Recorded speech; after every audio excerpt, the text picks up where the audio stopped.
morning mga kabihaydo. Hanggang ngayon, trending pa rin yung mga mayor sa 5th District sa Cebu, no? At saka yung congressman na nagpunta ng London o sa Europe. Paano kasi? Mali naman talaga kasi kayo eh. Di ba? Alam niyo naman, kaparating yung bagyo, tumutuloy pa rin kayo. Tingnan mo yung isang mayor ng 5th District, mayroong isa nga hindi tumutuloy. Kinakansela yung flight niya dahil parating ang bagyo. Ganyan sana kayo. Diba? Kasi kaya kayo nagmayor, nag-congressman, kasi nanerbisyo kayo sa mga tao. Ang ginawa nyo, luling hayaw, lakwatsaran, diba?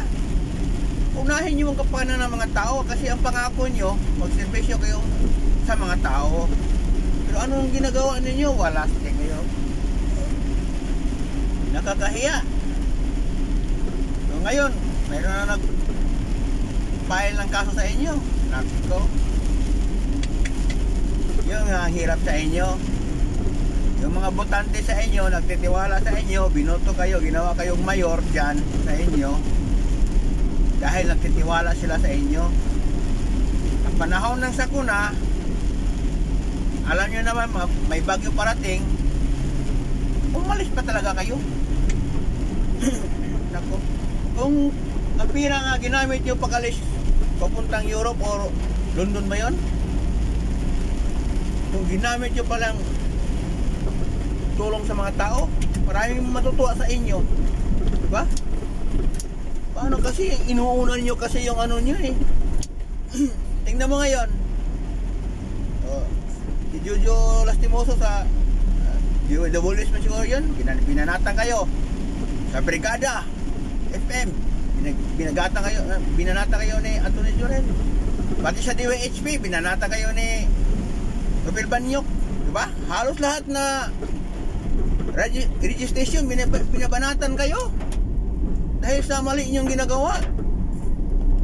Hihira kayo mga mayoro, wala na kayong inisip eh. Hindi nyo inisip yung kapakanan. Kaya nga kayo nag-mayor kasi gusto nyo manirbisyo sa tao.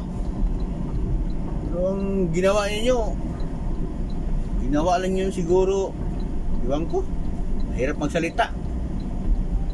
Kaya masasabi ko lang, hintayin nyo lang ang mga tao sa sunod nga eleksyon.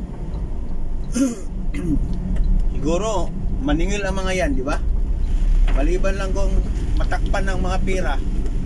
Pero mayroong ibang mga tao nga hindi matakpan ng pera. Kaya good luck sa inyo mga mayor, diba? At saka yung congressman yon. Hindi natin babanggitin kasi alam naman, yung tao tayo, pagkabanatan tayo, di ba?